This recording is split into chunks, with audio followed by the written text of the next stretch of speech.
If I were you, I'd start running.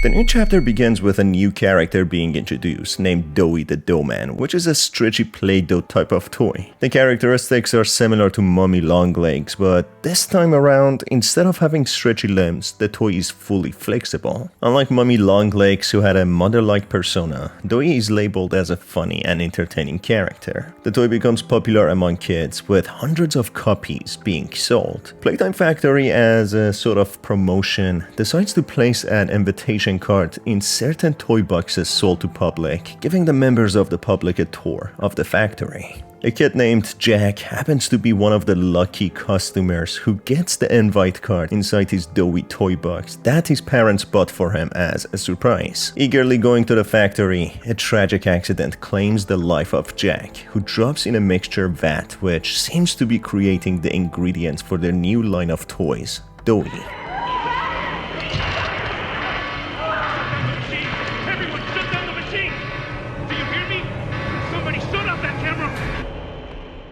Continuing back on where we were left off on chapter 3, as Poppy and the protagonist are using the elevator to go down to find the orphans, Cassie gets attacked by a mysterious character, making Poppy become very anxious. As they reach the bottom level, Poppy explains how the factory created a hell in this level, being nothing like above. Poppy goes back to the higher level to help Cassie, telling the protagonist to continue on following the red smoke. She promises to catch up with the protagonist soon enough. Reading a note from the science lab personnel, it's revealed that the red smoke is flammable and using any lighter in its presence must be avoided. Passing through what seems to be a secret cave, the protagonist finds pipes and mounds of discarded toys, with many of them still being alive. This shows how many of the orphans who were transitioned into these toys were so heartlessly discarded down here to rot in darkness, while the factory pretends to be a good and caring organization. In the midst of all this, the protagonist finds the journals of an orphan girl called Riley, who lost their parents in an accident. Riley, being understandably depressed and upset for the situation that she is placed in, tries her best to seem happy and to have a better life, or at least try her best for the sake of her parents to make them happy that their daughter is doing alright. Who does the list of things the organization asks of her and gets a certain score in the tests that they conduct in order to be a suitable candidate to be adopted. If only she would know the organization is doing all these tests and gives them scores not for adoption but for checking their suitability of being experimented on. Through Riley's journals, we learn how much she cared about others and how she wanted to establish an orphanage herself and help orphans who were in her place. Unfortunately, it completely turned out differently for her as she turned into one of the toys. Riley, seeing the horrors inside the factory, decides to make her life useful to at least one person and tries to place the key to the train somewhere so at least one person can survive. She makes peace with her fate of being imprisoned as a horrifying monster in the shape of a toy and that she will most likely die. But she promises to make her life matter and make her parents proud. Poor Riley didn't deserve this, and think about all the good that she could have done if she survived and had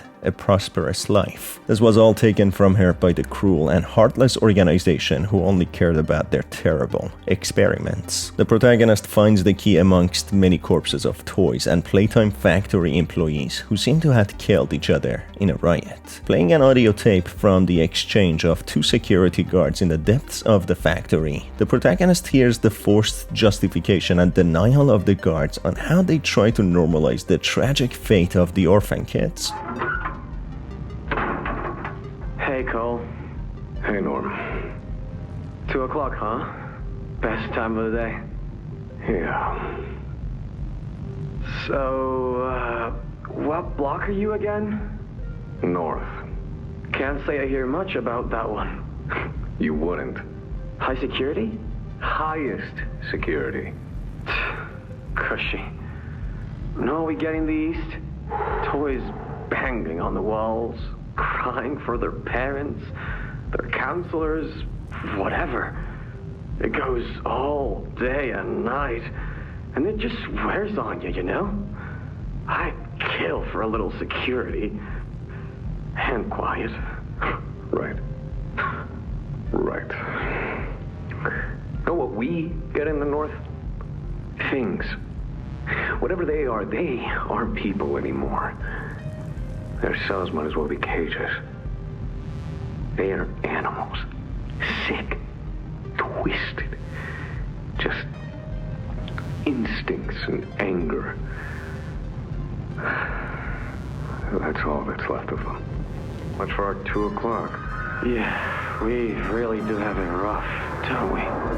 The second guard finds it difficult listening to the cries of the kids who beg for their parents, while the first guard explains that they aren't humans anymore and that they are instinctual monsters. These horrible guards depict the perspective of the employees of the Playtime factory who lost their own humanity in their line of work by taking the humanity of the kids, transforming them into monsters. They dismiss them being human while they were the ones who took it away. Regardless, the toys, or the monsters as they like to call them, monsters such as Riley, showed a lot more humanity, sacrificing herself to help others in need, while these horrible guards and scientists caused this tragic and sad fate for the kids. Riley even explained despite being hungry and having nothing to eat, she refused to eat other toys or remains of humans. Kids full of dreams and hopes fighting to find happiness after losing their parents. This just boils my blood what hypocrites and ironic the employees are, being the monsters themselves, yet failing to see it. They even complain not because of the horrible fate that they have given to the kids, but because they have to listen to them and get annoyed, instead preferring peace and quiet. They want to torment and torture the kids by experimenting on them, yet having the audacity to demand quiet and silence from them. They want to take away the only thing that they have left, their voices. The protagonist uses the key Riley stashed away to operate the train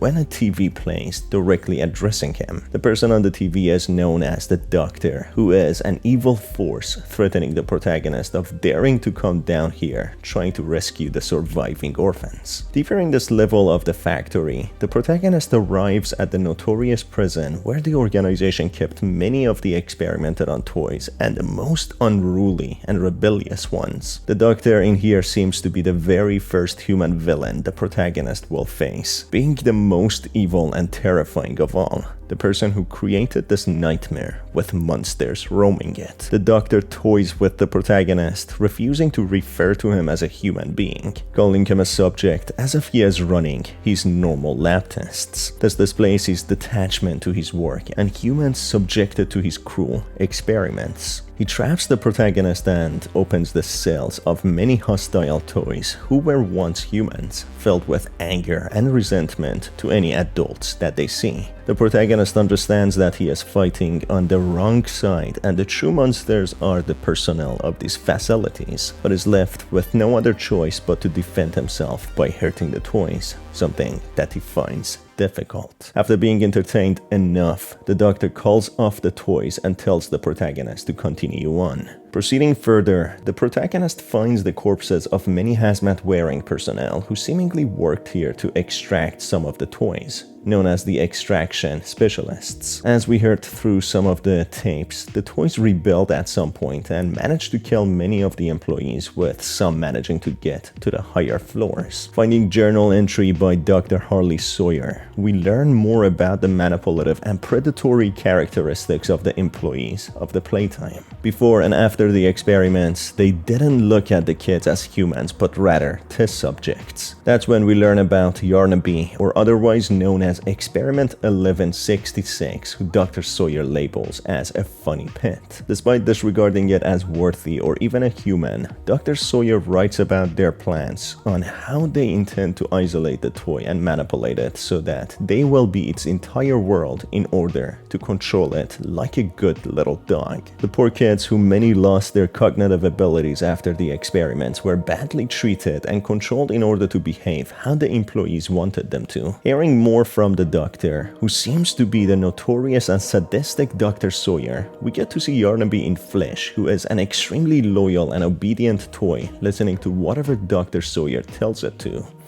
It does behave like a dog, being in the shape of one, who Dr. Sawyer uses as a guard dog. Reading a journal entry from the guard we heard from before, Cole, who seemed to have a nonchalant attitude towards the toys. He explains how he was horrified learning that these toys were transitioned from humans. He had no idea, but after learning about it, he made a vow to get to the bottom of it and expose the organization and put an end to it. So it's revealed not all personnel were evil, but majority were ignorant and kept in the dark about the truth. In the final journal entry from Cole, he explains how in another breakout, the toys attacked the employees. He wakes up to find himself trapped in the cell while he hears the screams of other guards. He confesses that he deserves this and belongs there, as he cannot deny he is not innocent, whether knowing it or ignorantly. He explains that they hurt the toys and the toys hurt them back, and they all deserve each other and belong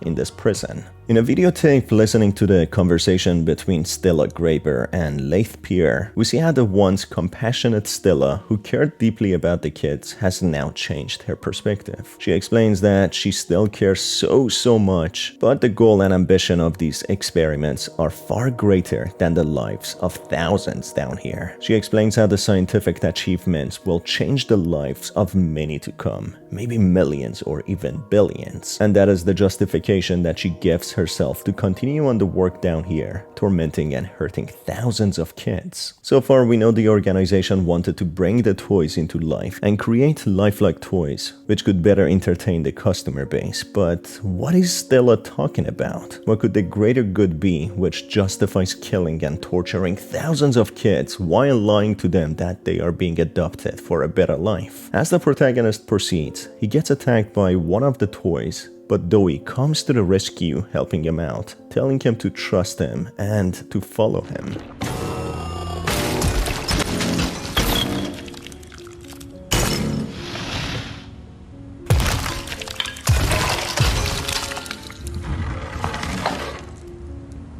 Now that hit the spot.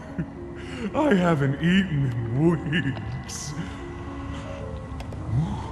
Hiya there, pal. Don't worry, I won't eat you. I'm Doey.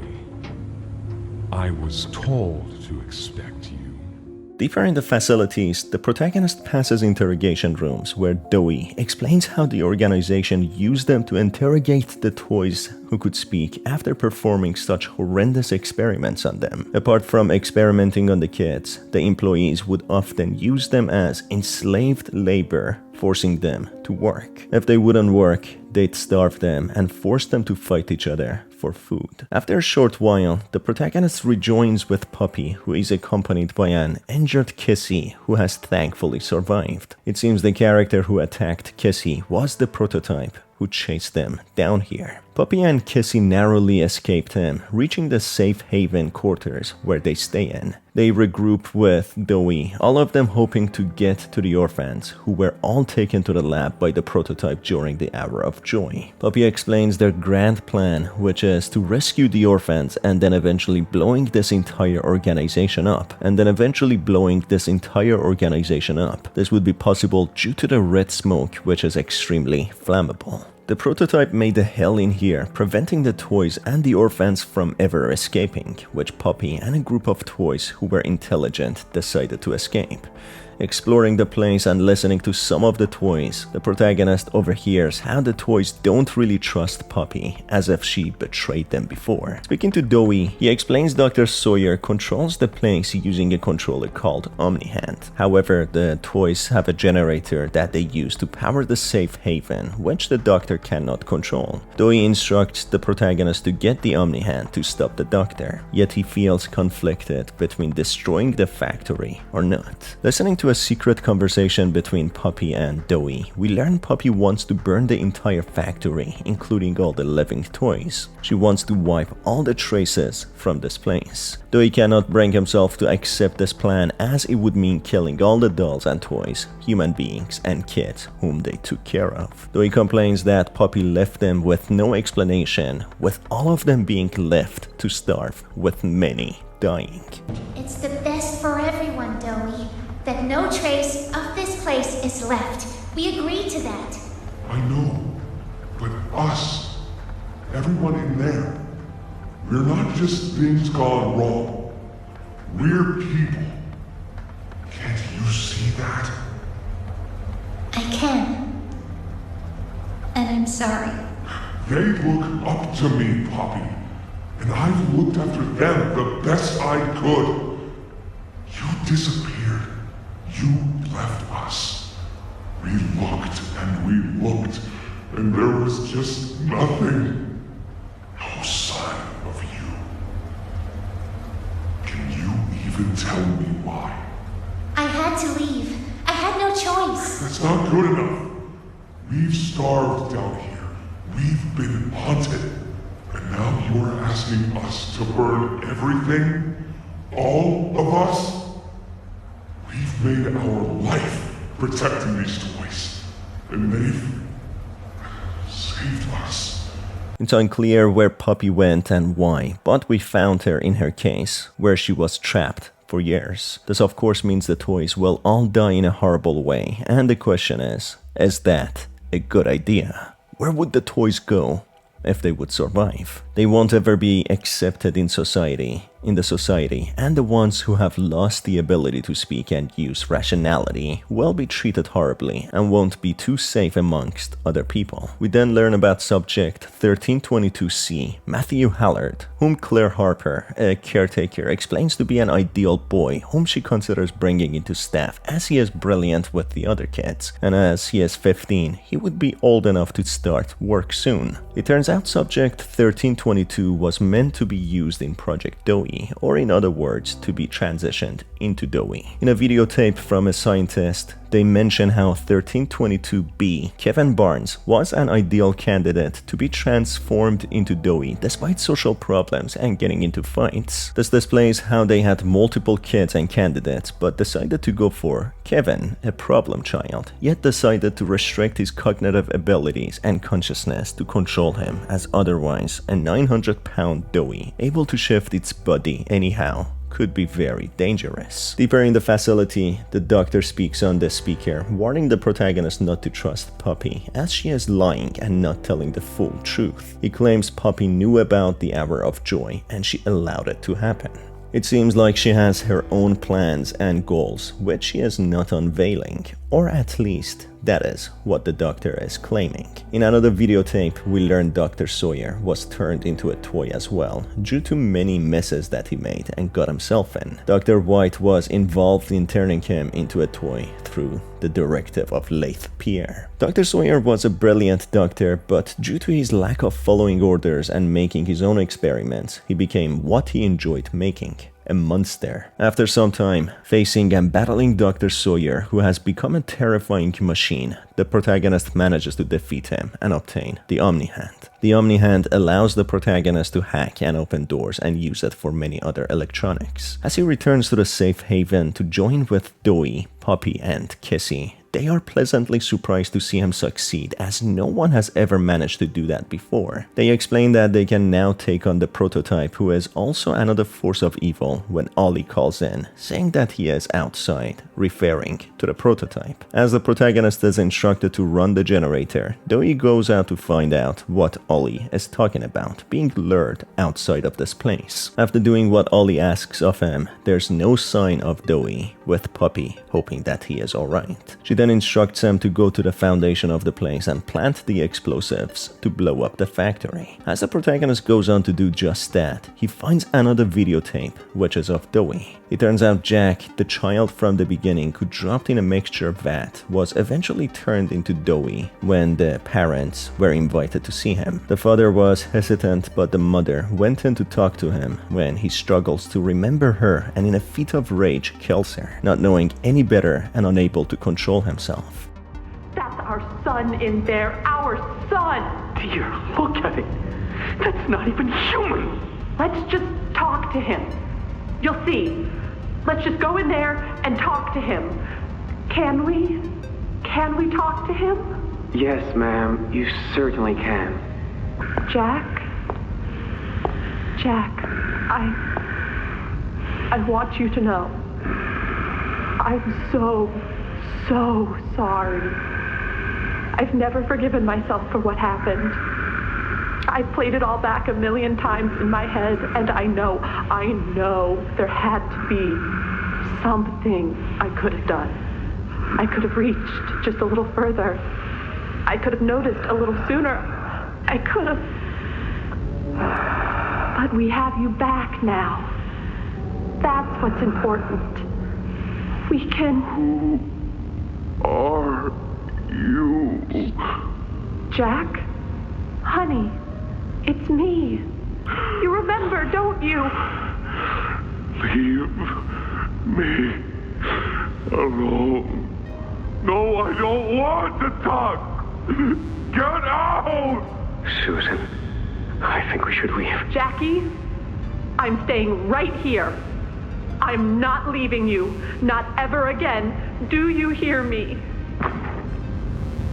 The gentle voices lie. I know what they do. They lie, and they poke, and they hurt. Susan, get away from me! Jack? Mommy won't lie to you, Jackie. Mommy won't hurt you. I'd never hurt you. Hey! Open this door! Oh, God. Susan! Please! Open the door! Please! Later on, the protagonist faces Dewey, who seems to have multiple personalities, struggling to maintain himself, having internal conflicts. He has a compassionate side, then an angry side, trying to hurt the protagonist and then having conflict that he shouldn't. He then opens his mouth, revealing there to be 3 different individuals, which could potentially mean Dewey is the combination of 3 different individuals: Kevin, Jack, and Matthew. Maybe that is why he couldn't recognize his mother. Dewey all of a sudden becomes hostile when finding one of his dolls being killed, feeling as if he let them down, blaming the protagonist for it. The protagonist, seeing how out of control Dewey is, he starts running away. In a battle, the protagonist is left with no other choice but to kill an out of control Dewey, who apologizes at the very end for his actions, saying how he wants the other dolls to stay alive.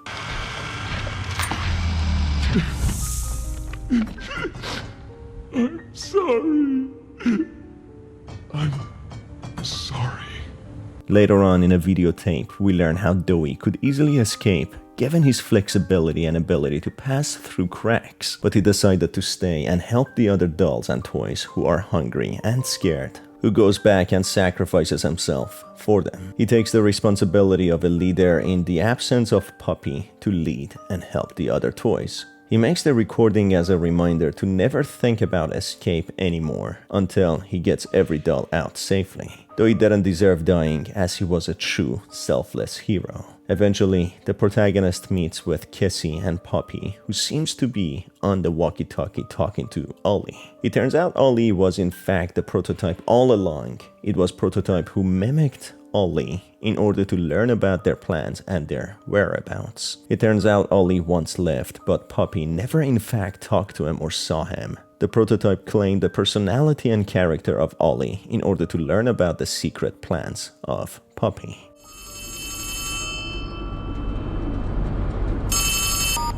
Ollie! Something's gone horribly wrong. The safe haven... Shelf ventilation block B6. Is this where you are, Poppy? What? Stay where you are. And listen closely. You're not going to run. You're not going to fight. The charade is over. Who is this? An obvious question with an obvious answer. You... What did you do with Ollie? I'm right here, Poppy. For you, I'll always be here. The doctor, Catnap, Mommy and Huggy, they're all dead. You have nothing now. No one. And soon, you'll have less than that. Stop that. You don't need to pretend anymore. Poppy. You don't need to play at being stronger than you are. You can Come home. How much do you know? Everything. isn't right. All those years. Was there ever an Ollie? Yes, there was. But that was a very long time ago. The prototype explains how he collected all the planted explosives, which he wants to put into some good use. Puppy's starting to get terrified, runs away, leaving both Kissy and the prototype on their own, saying how she cannot go back to the case. That's when the floor underneath them collapses as the explosives are activated, with the protagonist falling down, getting to the lab. Kissy tries to help him, but her arm is ripped off, which shows her priceless character. That's when we get a massive plot twist when the protagonist is deep in the labs, witnessing an injured Huggy who has survived the fall from Chapter 1, who is very, very angry now, clearly remembering the protagonist attacking him. That wraps up the story for Puppy Playtime Chapter 4. Make sure to stay tuned as I'm planning to make more videos about this chapter. As always, it's been your host Star. Thanks for being here, and I will see you on the next one. Have a fantastic day.